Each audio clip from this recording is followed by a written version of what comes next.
1-10 thrashing by the Cleveland Browns is what can the Steelers will look back on as what turned their season around, because certainly they've played a lot better since then. Yeah, woke them up. I was saying that last night during the game. I'm like, man, it was that game versus Cleveland that woke them up there, man, for sure. But, I agree with you, too, on that. We talked about it, those exact words, when you said if you don't, then you're one of these teams, And what they are right now, like you said, somewhere in between. Earlier, I equated it that now you've taken the step of doing the things that you're supposed to do. I don't care what anybody says.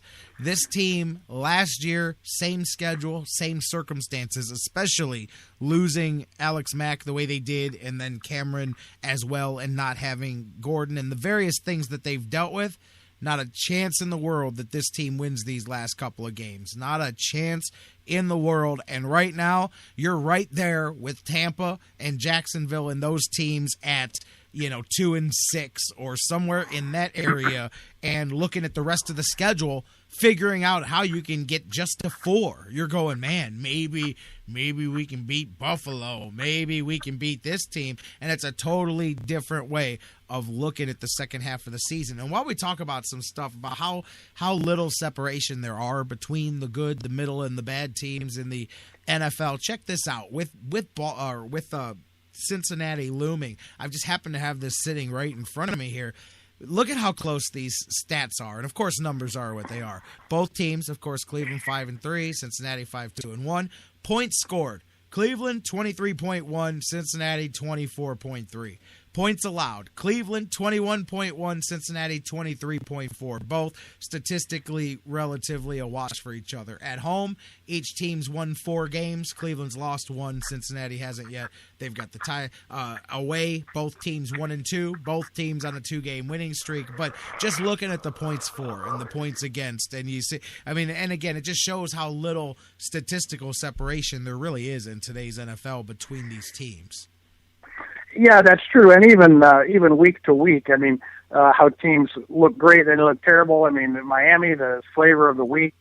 2 weeks ago, that was San Diego. They get drilled. Yep. Indianapolis shuts out the Bengals 27-0. The next week gets 51 put on them by the Steelers. It just, even the teams that are so-called elite, like, say, Denver, whatever, can go out and lay an egg like they did in New England yesterday and not look so hot. It just depends on what week it is, whether it's, obviously right now you'd have to look at New England as maybe the favorites in the AFC. Certainly you would have said, 2 weeks ago, you might have said Denver or Indianapolis, where now you're looking a little bit differently at those guys. So, and Miami's looking like a playoff team all of a sudden. So it really does change week to week. And that's why it's so ridiculous to sit here right now, look at the last 8 games that the Browns have to play and say, well, there's no chance they can beat X, or there's no chance they can go on the road and beat Y team, because it's crazy. Of course there's a chance they can do it. You're not looking at home games against Buffalo and, even Indianapolis. You're going to tell me that there's no chance that the Browns beat Indianapolis in Cleveland? That's nutty to say that. Of course they have a chance to beat them. So, just Gordon, and hopefully you're going to get Cameron back and give Hoyer back some weapons. Here, I got something I want to just pitch at you, it's regarding Hoyer, and it's regarding all the talk radio and radio. But on the way home from the game, I've got the radio on, and after a loss, I never even listened to the call in, after post game talk show things, because there's nothing anybody's going to tell me, Joe Fan, that's going to enlighten me about what I just watched. But about the Hoyer situation, you keep hearing, well, there's two types of Cleveland Browns fans right now regarding the quarterback situation. There's the Johnny lovers, who believe that Johnny brings an element that Hoyer doesn't have, and that we'd be better with Johnny in there. What they're basing that on is obviously their fondest hopes, and obviously not anything having ever witnessed Johnny in a Browns uniform. But they're down on Hoyer. Why? Maybe because he's not Tom Brady and he's not Peyton Manning, and then what he's not as opposed to what he is. Then there's the guys that are the Hoyer lovers, that Hoyer can do no wrong. Don't criticize Hoyer. Boy, you criticize Hoyer, you're crazy. The guy's 8-3 as a Brown starter, and he's a hometown boy, and what a great story. And geez, what do you want out of the guy? And he's been doing it with zero weapons, with no Gordon, no Cameron, no Mack. We're still winning games. And I got to say, I've got one foot in that camp myself, the Hoyer Lover camp. At the same time, though, I see this thing coming, and I see it maybe not ending well. And that is the fact that even though you can't criticize your 8-3 quarterback and your 5-3 this season quarterback, your hometown boy who's doing it with mirrors, presumably, you've got to realize there are others of us that realize as they watch Brian Hoyer that he's not an elite quarterback. He's not elite in size. He's not elite in arm strength. He's not elite in anything except possibly leadership qualities. And to his credit. But the problem is that he's a free agent after this season, and the Browns are going to have to make a very difficult decision about whether to sign him. And then he's got the same agent as Joe Flacco. This is the agent that signed Joe Flacco to a 6-year, $120 million contract a couple years ago. And you might think, hey, I love Brian Hoyer. I'd like to see him be the starter here for the foreseeable future, maybe the next 3 years. But Brian Hoyer's agent is not going to be looking for a 2-year contract this year.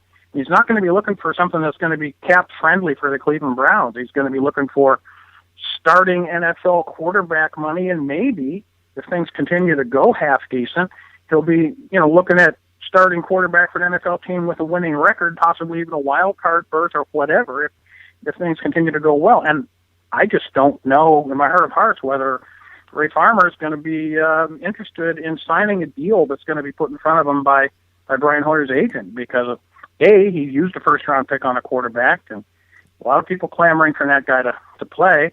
And you might think Hoyer's your guy for the next couple of years, or you might think he isn't. But either way, it's going to be a real tough decision to sign Brian Hoyer to a long-term contract as an NFL starter when a lot of people feel like they love Brian Hoyer as a backup quarterback, not as a starting quarterback in this league. Well, what's your take on how that might end up? And it's okay to think about it and talk about it because it's only 8 games away when the team's going to be faced with that decision about what to do with Brian Hoyer long term.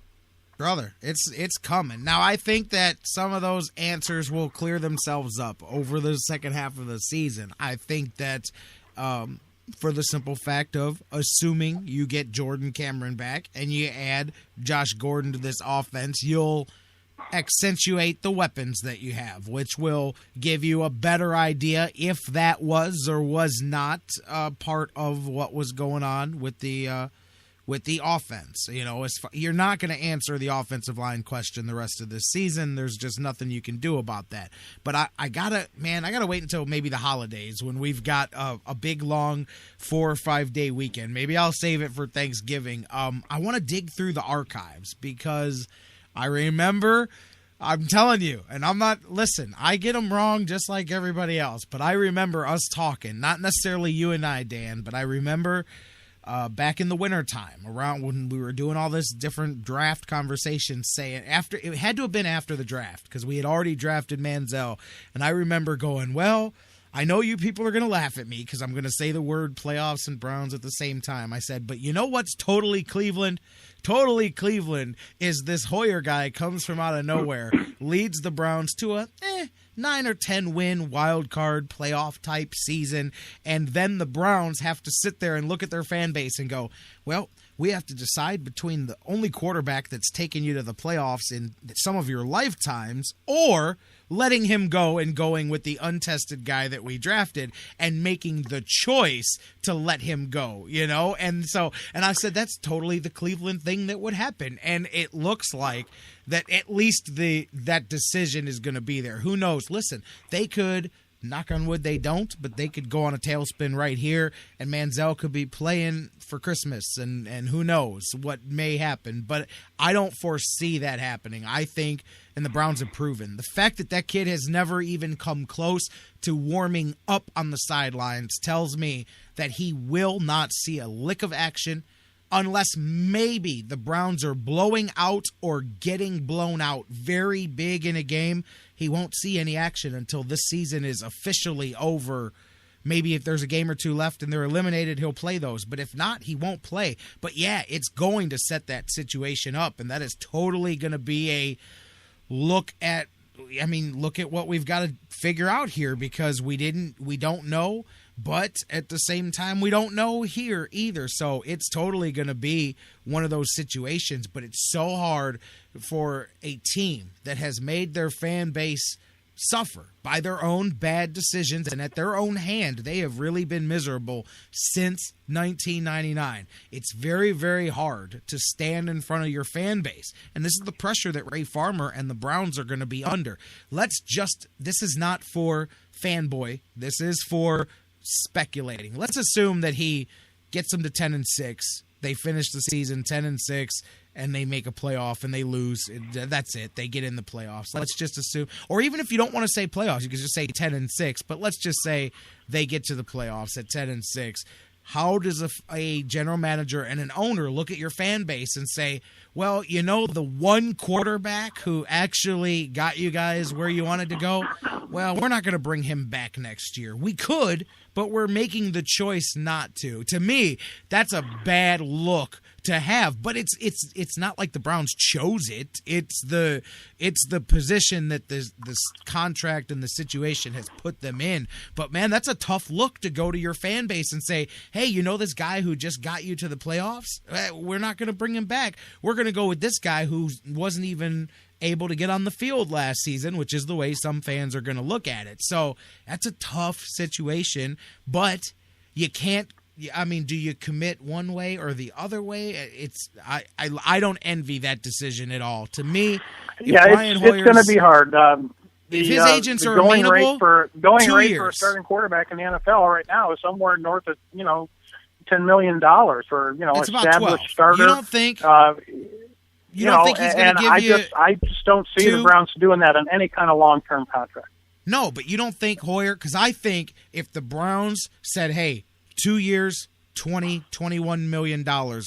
I think Hoyer would take it. Hoyer's never gotten paid like that before. I don't think he's looking for 3, 4. He wouldn't turn it away, don't get me wrong, but I don't think he's necessarily looking for that long term. I think Brian Hoyer, he went to school here. He was pretty good at math. I think he can figure out what to do with like 20, 21 million. I think that's the best case scenario, is if you decide you want both, then you go for a 2-year contract, and this way you know that no matter what, sometime within the next 2 years, you're going to move on with the Manziel thing. You've still got your bridge in place. You've still, unless you are convinced. Now, hey, if Shanahan and Pettin look at you in December and they say, look, he wasn't ready this year, he's ready to play next year, then you go all in and you do what you got to do, and you hope that your guys are right. But short of the coaching staff assuring, if they look at you and say, hey, we think, but we're not sure, then you do what you got to do. So in that situation, I think you try to go with a 2-year deal, and you don't have to kill yourself money-wise. I truly believe Brian Hoyer, 2 years, a guy that's never made more than $500,000 in a season, 2 years, $20 million. I think Brian Hoyer's happy with that, and understanding that that's probably the best you're going to do, unless – anything long-term, he'd literally have to run the team through the playoffs, and then you start to get emotions involved. Other than that, I can't see them going longer than 2 years. Well, I can't either, and it's just a matter of whether that's what he and his agent are thinking. The one thing, I guess, acting in the Browns' favor is that for any other team to sign Brian Hoyer as a free agent, it's going to cost them a first-round draft choice. Am I right? Is that not... the Browns would get some kind of a compensatory pick. But I don't know. I don't see another team deciding, hey, we're going to go with Brian Hoyer as our starting quarterback, and he's not going to sign anywhere else where he's not going to play or where he sees himself in any other role other than starter. So that's going to be a short line of teams that are lined up to sign Brian Hoyer to be their starter. I gotta believe at this point. Sure, he could improve some teams and be a better stopgap situation maybe than some team for a couple of teams and what they have right now. But he's going to be looked at nothing more than a bridge to the future. I think anywhere in the NFL other than here, That might be enough to get him to stay in his hometown. I just kind of wanted to throw that out. I hear all this talk about there's either the Hoyer haters or the Hoyer lovers, and neither side can be persuaded by the other that their position is anything other